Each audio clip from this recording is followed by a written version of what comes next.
विषय आहे ना कोथिंबिरीचा.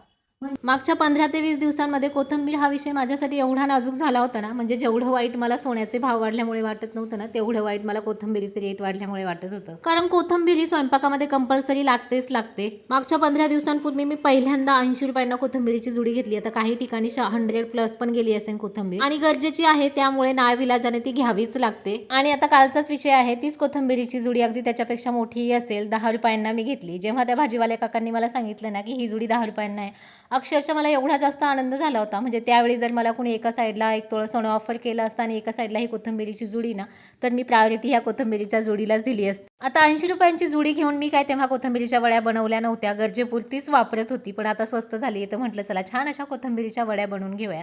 आता मोरल ऑफ द स्टोरी सांगण्याचं एवढंच की बायका ह्या अशाच असतात, अगदी छोट्या छोट्या गोष्टींमध्ये त्या खुश होतात. त्यांना खुश होण्यासाठी काही मोठं कारण लागत नाही. अगदी कोथिंबीरीची जुडी स्वस्त झाली म्हणून खुश होणाऱ्या बायकाही असतात, काही काही माझ्यासारख्या. यावर तुम्हाला काय वाटतं कमेंटमध्ये नक्की सांगा. आणि आता सध्या तुमच्याकडे कोथिंबीरीचा काय रेट चालू आहे ना, हेही मला कमेंटमध्ये नक्की सांगा.